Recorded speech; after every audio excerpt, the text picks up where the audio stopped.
Yes, for they were not preparing a roof for a future banqueting hall. And pines or firs were not continually being drawn through streets trembling at their passage on a long convoy of vehicles to support panelled ceilings heavy with gold. Their huts were held up by a forked pole, stood at either end, and with close-packed branches and a sloping pile of leaves, a runoff was arranged for even heavy rains. This was the kind of roof under which they lived, and yet their lives were free of care. For men in a state of freedom had thatch for their shelter, while slavery dwells beneath marble and gold. Another matter on which I disagree with Posidonius is his belief that it was by wise men that tools were originally invented. On that sort of basis, there is nothing to stop him saying that it was by philosophers that discovered next were ways of snaring game, of catching birds with lime, of setting dogs all round deep woods. It was human ingenuity, not wisdom, which discovered all that. I disagree with him again, where he maintains that it was wise men who discovered iron and copper mining, when the earth had been scorched by a forest fire and had melted to produce a flow from surface veins of ore. The person who discovers that sort of thing is the kind of person who makes it his business to be interested in just that sort of thing. Nor, for that matter, do I find it as nice a question as Posidonius does, whether the hammer started to come into general use before the tongs or the other way round. They were both invented by some individual of an alert, perceptive turn of mind, but not one with the qualities of greatness or of inspiration. And the same applies to anything else, the quest of which involves a bent back and an earthward gaze.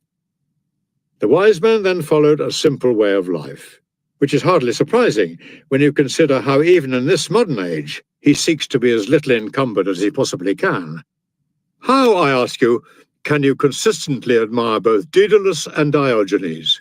Tell me which of these two you would say was a wise man, the one who hit on the saw, or the one who, in seeing a boy drinking water from the hollow of his hand, immediately took the cup out of his knapsack and smashed it, telling himself off for his stupidity in having superfluous luggage about him all that time, and curled himself up in a jar and went to sleep. And today, just tell me which of the following you consider the wiser man.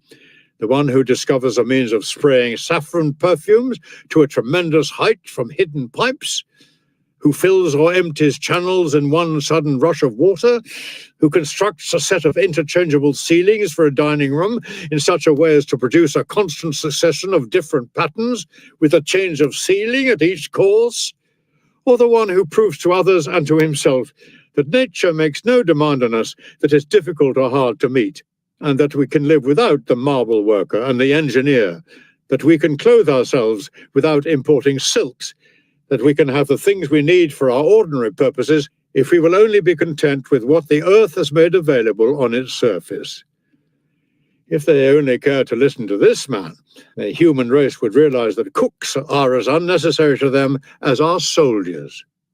That race of man to whom taking care of the body was a straightforward enough matter were, if not philosophers, something very like it. The things that are essential are acquired with little bother. It is the luxuries that call for toil and effort. Follow nature, and you will feel no need of craftsmen. It was nature's desire that we should not be kept occupied thus. She equipped us for everything she required us to contend with. But the naked body can't stand cold. So what? Are the skins of wild beasts and other creatures not capable of giving us more than adequate protection against the cold? Is it not a fact that many peoples make a covering for their bodies out of bark, that feathers are sewn together to serve as clothing, that even today the majority of the Scythians wear the pelts of fox and mice, which are soft to the touch and impervious to wind?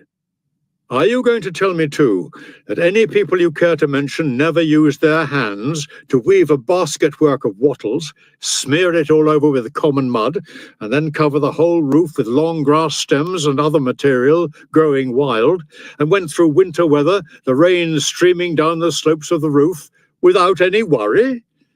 But we need some pretty dense shade to keep off the heat of the sun in summer. So what?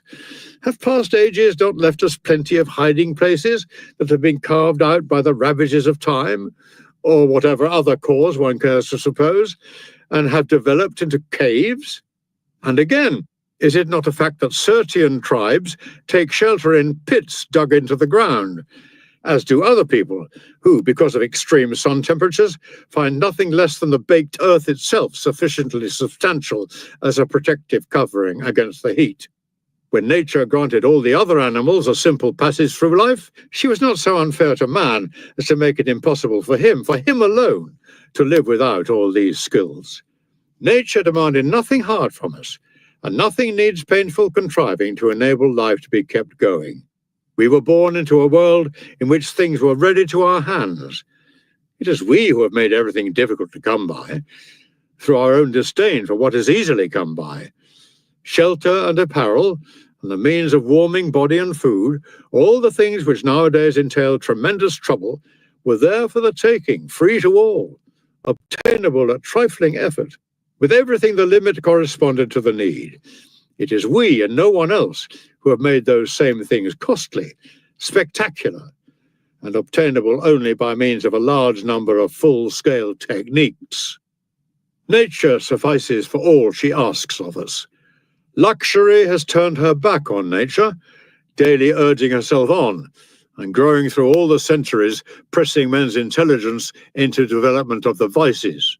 First, she began to hanker after things that were inessential, and then after things that were injurious, and finally, she handed the mind over to the body and commanded it to be the out-and-out slave of the body's whim and pleasure.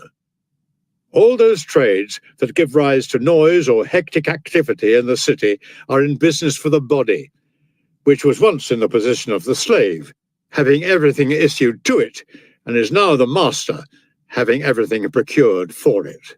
This is the starting point for textile and engineering workshops, for the perfumes used by chefs, the sensual movements of our dancing teachers, even sensual and unmanly songs. And why? Because the bounds of nature, which set a limit to man's wants by relieving them only where there is necessity for such relief, have been lost sight of. To want simply what is enough nowadays suggests to people primitiveness and squalor. It is incredible, Lucilius, how easily even great men can be carried away from the truth by the sheer pleasure of holding forth on a subject.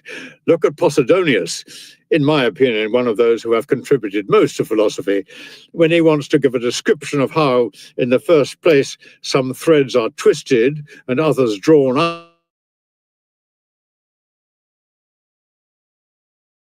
particularly by means of hanging weights, and how the weft worked in to soften the hard texture of the warp threads, which compress it on either side, is made compact and close by means of the batten. He declares that philosophers invented the art of the weaver too, forgetting that philosophers had disappeared by the time this comparatively advanced type of weaving had been evolved. The warp is bound to the beam, and then its threads are parted by the reed, the woof worked in between with pointed shuttles and pressed home by the broad comb's fretted teeth. He might have thought differently if he had only had the opportunity of seeing the looms of the present day, the end product of which is clothing which is not going to conceal a thing, clothing which is no help to modesty, let alone the body. He then goes on to farmers and gives an equally eloquent description of how the soil is broken up by the plough for the first time and then gone over again in order that the earth, thus loosened, may allow the roots more room to develop, and continues with the sowing of the seed and the lifting of the weeds to prevent any stray wild plants springing up and ruining the crop. All this, too, he represents as being the work of philosophers, as if agriculturists were not, now as ever, discovering plenty of new methods of increasing the soil's productivity. Not content with these occupations, he proceeds to demean the philosopher to the bakery. He tells us how by imitating nature he began producing bread.